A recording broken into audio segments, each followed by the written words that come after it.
Bien, en esta oportunidad hablaremos acerca de lo que es el texto de la Taica de Carlos Salazar Mostajo, la teoría y la práctica de la escuela Ayllu Warisata. Quien les habla soy la estudiante Giovanna Gómez Colque del ESFEM Ángel Mendoza Justiniano, mi docente licenciado Antonio Vidal Arias.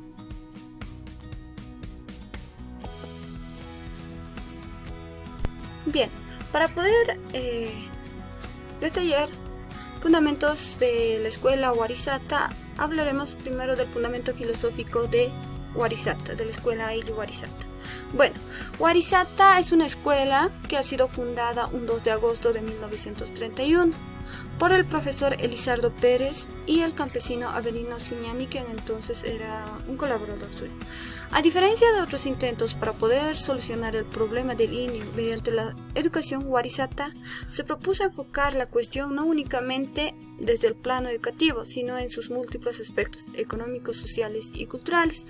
Las condiciones de desarrollo del campo encontró que esa posición no podía ser sostenida si la escuela no se convertía en un instrumento de lucha en busca de liberación, y este propósito inicial dio lugar a la formulación de elementos teóricos de innegable trascendencia revolucionaria, poniéndose punto final a los antiguos criterios paternalistas, filantrópicos y caritativos con que hasta entonces se había considerado el problema. Bueno, como bien lo menciona, la escuela Ayllu Warisata ha sido utilizado como un instrumento de lucha para poder liberarse de la opresión que se vivía antiguamente, porque más antes el indio era considerado como una bestia sin sentimientos.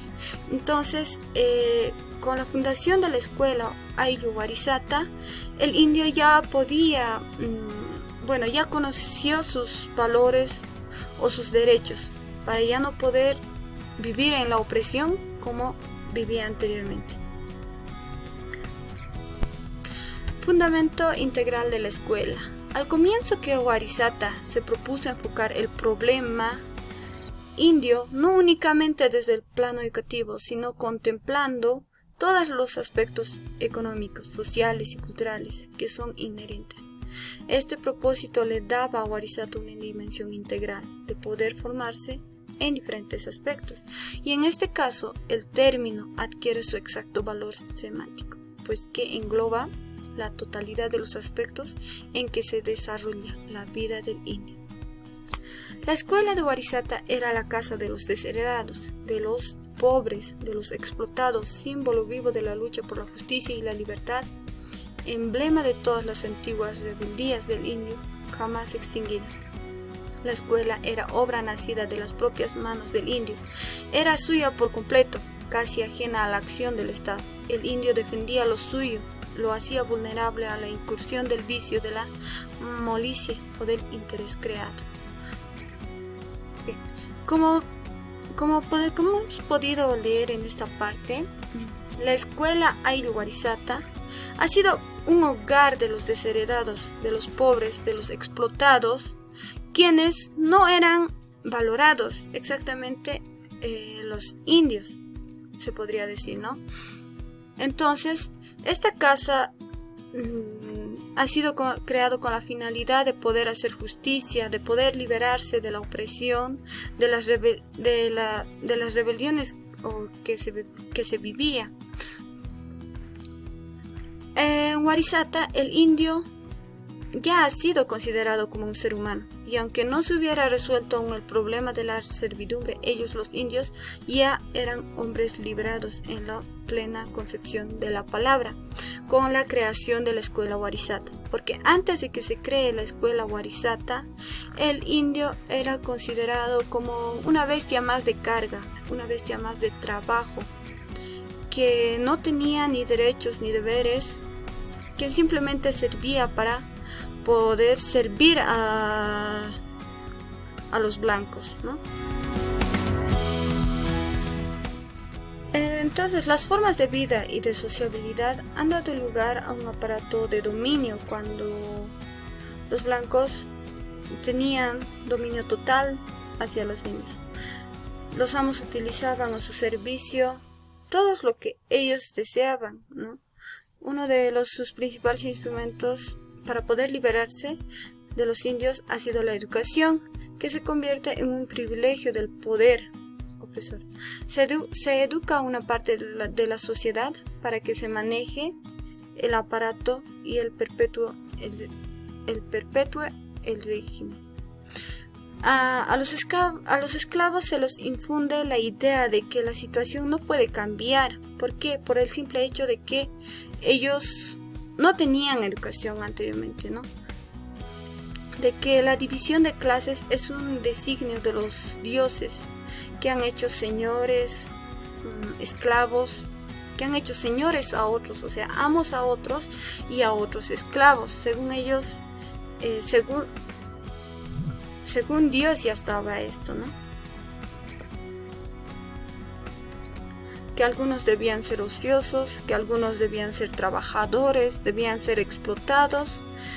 Estas ideas se les han ido metiendo a los indios por parte de sus opresores, porque claramente era lo que ellos no querían, era que el indio se supere y que pueda rebelarse. Pero con la escuela Ayllu Warisatta, esta idea ha ido cambiando, porque la escuela Ayllu Warisatta, como bien ya lo hemos mencionado, ha sido una escuela, una casa de lucha, una forma de poder liberarse para los indios. 2. El fundamento sociológico Warisatta.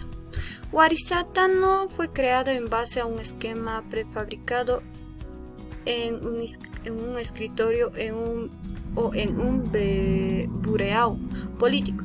Todas sus proyecciones nacieron al compás de las necesidades mismas del trabajo y su entroncamiento con su tarea liberadora, aunque su fundador Elizardo Pérez ya tenía una idea global de lo que debía hacerse. Tal aconteció con la revitalización de las instituciones aymaras quechuas que tan ejemplar vigencia tuvieron en el Incario, enfrascado en la tarea ímproba de levantar la escuela. Elizardo Pérez no pudo al comienzo plantearse aquel problema. Iniciadas sus tareas, solo tuvo la ayuda de Avelino Cignani, un profesor indio a quien había conocido en 1917. Bueno, como nos menciona en esta parte, en la escuela Ayllu Warisatta se han ido creando diferentes trabajos, diferentes formas de poder superarse con las necesidades que ellos prestaban o que ellos mostraban. Porque si es que en caso ellos necesitaban algún trabajo para poder o algo para poder vestirse, entonces eso nacía de su propia necesidad, entonces ellos lo realizaban según iba faltando o según sus necesidades que iban necesitando.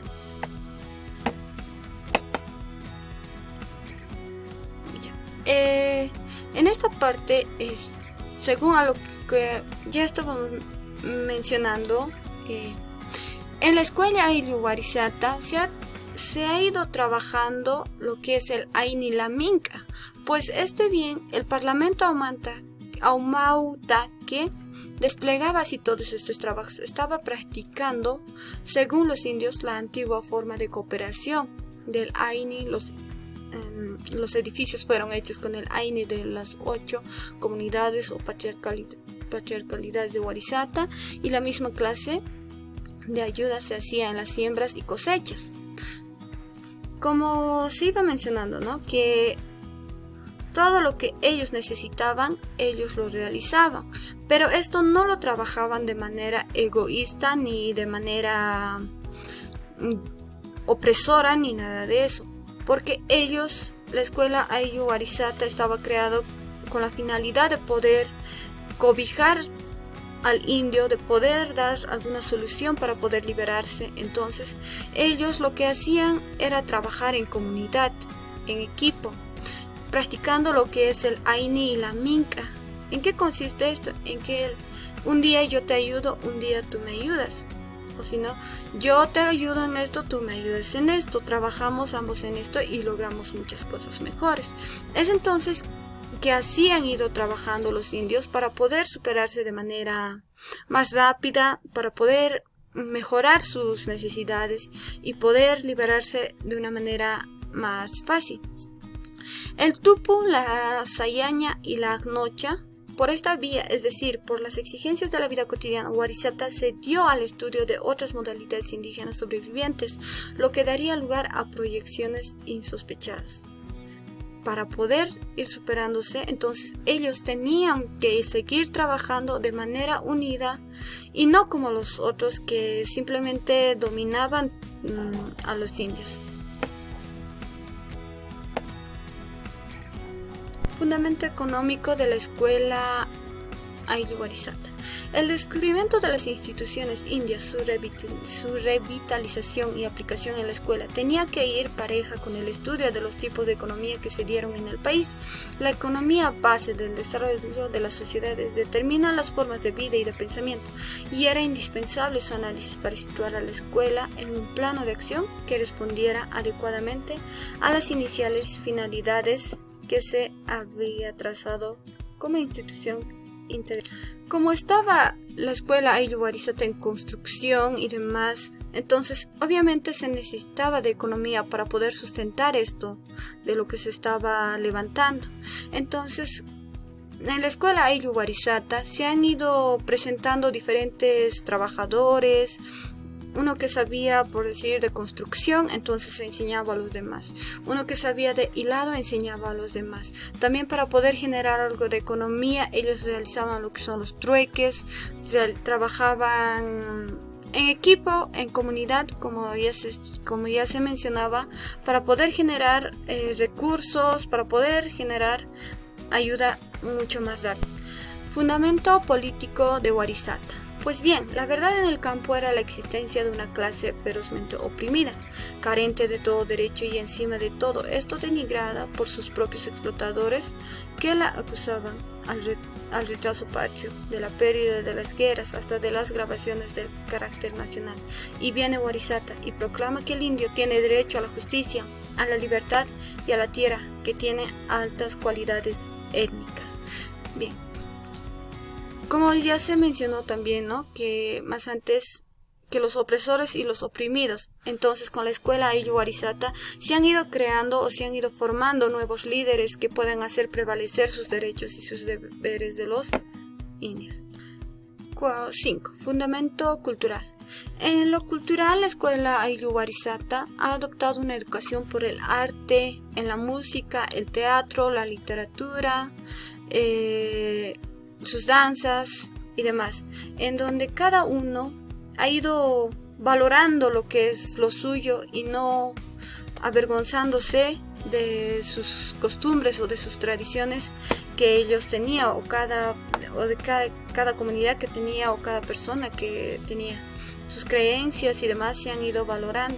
Bueno, en síntesis podemos decir que la escuela Ayllu Warisata ha significado mucho en la historia de la educación de nuestro país, porque con esto se ha podido reivindicar la interculturalidad de los pueblos indígenas desde lo más legítimo, porque gracias a ello hoy tenemos lo que es el poder trabajar en comunidad, el poder trabajar en la vida, con cosas de la vida y para la vida. La escuela Ayllu Warisata, la escuela era considerada como una institución productiva, motor de la comunidad, así como hoy en día también se tiene que ir generando muchos conocimientos. Warisata también ha adoptado una actitud de defensa del indio frente a la explotación, expresando sus necesidades inmediatas de la población campesina en relación con sus medios. En lo económico también se ha destacado como una escuela productiva a través de la agricultura, la ganadería, los talleres y demás. Es así que la escuela Ayllu Warisata ha apoyado mucho a lo que es la educación de hoy en día.